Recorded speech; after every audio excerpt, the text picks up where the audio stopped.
Hello everyone, welcome to our podcast.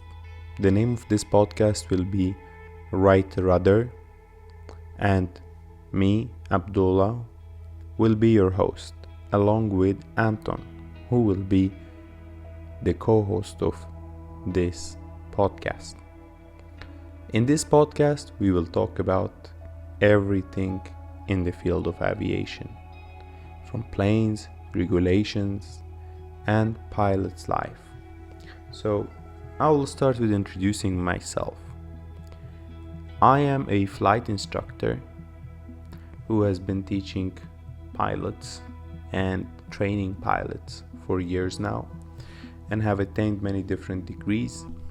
And my background is in psychology, and my co-host Anton has many different backgrounds, has worked in many different fields, and found out that aviation is actually his love and is now an instructor too.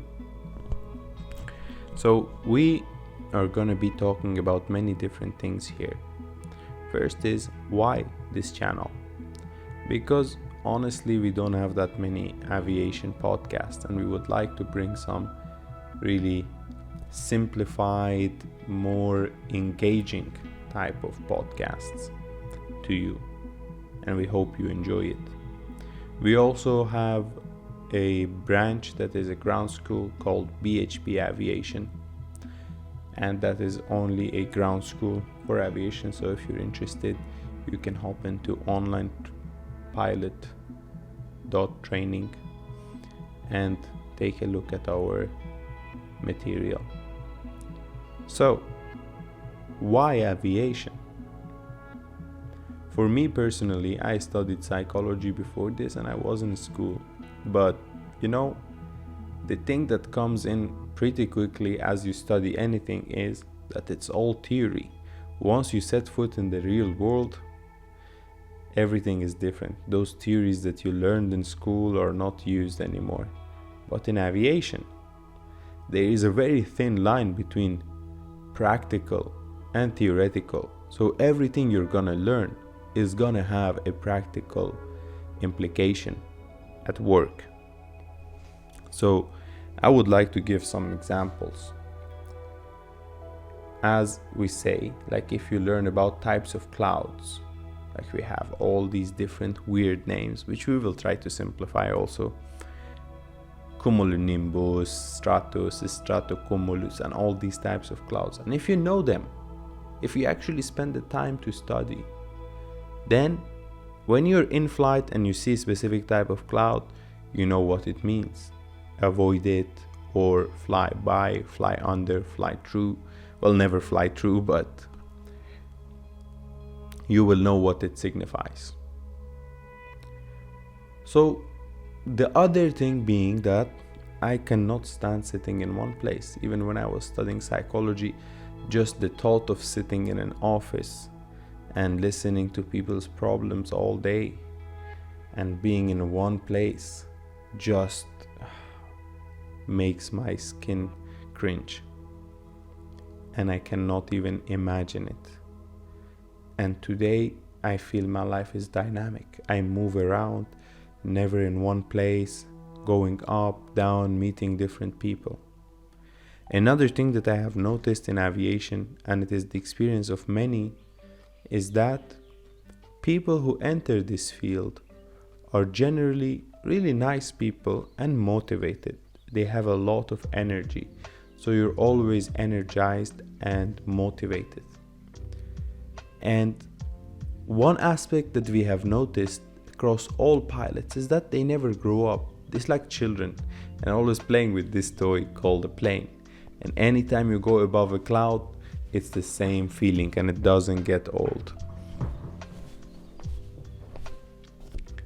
So those are some reasons. And then the field itself is so engulfing. The flying itself is an experience unlike anything else. Man's oldest dream, to fly. And now we can actually do that. And when you're sitting behind the yoke and flying this aircraft, being the pilot in command, and you are engaged, you are in a flow, you are one with the aircraft, flying the aircraft, you are flying. So you don't notice the time passing, you don't think about anything else. That is the definition of the flow state. You are in a flow and you don't notice anything else. Well, obviously, as a student, I didn't have the same feelings. It was stressful and tiresome, and the instructors would usually shout on you and scrutinize you, or the material was just too much. But like anything, with time, the rewards come. But today, we see we are living through a pandemic right now, and we have so much disillusionment with aviation. We see people talking about the industry not being able to recover and so on. Actually, we see a lot of hope, a light at the end of this tunnel, that it's gonna get better. It always does get better. People cannot just quit flying. Flying has become a part of our life now. Like, we are used to it. People are gonna want more of it. And as people become more affluent, they want to do it more often. And it will increase 100%. Some estimates say that by the end of 2023, aviation should recover. We see the upward trend getting better in some aspects. As of now that I am a flight instructor and we are connected to the industry, we see many schools are looking for flight instructors. So that is an indication itself that people are still interested in aviation training. Then we have some aspects that when we put together, we get a glimmer of hope. What are those, you might ask? Well, one is the fact that many older pilots got retired because of the company policies and also because of the danger to their health. As we know, COVID is most dangerous for those who are above a certain age, of the older generations. So they got retired. That's one opportunity space opening. Then a lot of pilots who were laid off have pursued their other hobbies or dreams. Some opened their coffee roasteries, some opened their own pub, worked on their own project, did their own thing. So now, even when the industry gets better, they will not have that much incentive to come back. So many of these pilots who were laid off might not want to come back because of the expenses. The license is expired, and to just renew it is costly and maybe stressful. So for these simple facts, there is hope for those who are seeking to enter aviation and are in aviation.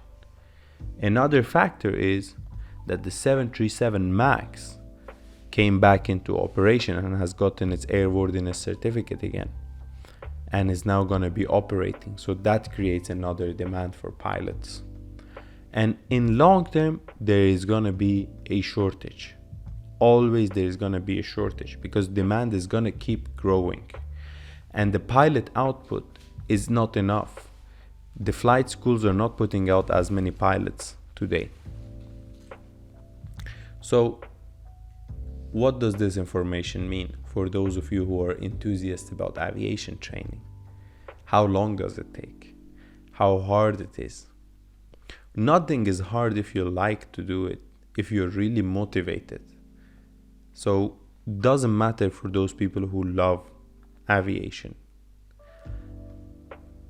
Well, one thing you need is money to enter aviation if you're gonna self-fund yourself, or your parents would want to pay for it. It is expensive. And if you want to enter at a young age, you either can take a loan or parents fund you. But it costs upwards of $50,000 or sometimes euros, and it's not cheap. There are so many recurrent renewals and ratings that have to be kept current. So for that reason alone, many people are deterred. But if you're able to find a job, then there is nothing as rewarding as aviation. But if you just want to get a hobby, as a hobby, you can get a PPL license. If you are retired, have time, have money, and not interested in commercial flights, there is the private pilot license or light aircraft pilot license. So in aviation, there is a lot of opportunities. In this series, we will cover different things. Each day will be a new topic. And we would ask you to give us your questions and the things you want us to cover, and we will. So our aim is to increase awareness, make the program engaging and informative. So we will talk about the path to become a pilot, different paths, which one has pros and cons, the interesting facts, accident analysis, interviews with pilots that we think are really cool and have done something amazing, and news, the current things that are happening in aviation, and keeping you informed about the current things. As for ourselves, we are working, so we will be flying more and more, and hopefully for a longer time and without a stop again. And we will keep you informed as well about our progress. Myself, I have become an IR instructor, so I can teach IR now, and hoping to expand our horizon. One thing we have to remember is that flying and being a pilot is not just a one-time thing, as you see with other programs. Like a person who becomes a doctor, they don't need to go through recurrent training. A person who becomes an engineer, they get the engineering degree and that's all. They go off and they start working. They never need to go back to university and pass exams to keep their bachelor, master's, PhD current. But for a pilot, it's not like that. You have to always go through recurrent training. If you become an airliner, every 6 months you have to go through sim checks to keep you current. And if you are like in aviation, like ourselves, every year you have to renew your IR, your medical licenses need renewal, and your ratings will expire and you have to keep them current. And there are many different types of standardizations and recurrent trainings that you have to do. So you will actually never stop studying. And that's an interesting thing, because when you use your brain, it will stay active. That's why a lot of pilots usually have lower rates of Alzheimer's as they get old, because they use their brain and they tend to have a healthier lifestyle because of the nature of the work that they do and the stress that they put on the body and their training, the discipline that they get. So it is hard, but it is rewarding as well, both in the current time and long term. You will get experienced. You will see the world. You will meet a lot of people. You learn to communicate with people and interact with others. And you will not you have a less chance of getting Alzheimer's disease. That is forgetting, dementia, for example, or parts of your brain will decay and you cannot remember things. That happens usually to those people who don't use their brain. Say, there's a famous saying, use it or lose it. So these are just certain scopes of things we will be talking about. Obviously, as time passes, we will expand to other topics, interviews, and so on. So we would hope to have you on board and keep you on board and have you enjoy the views. Until next time, over and out.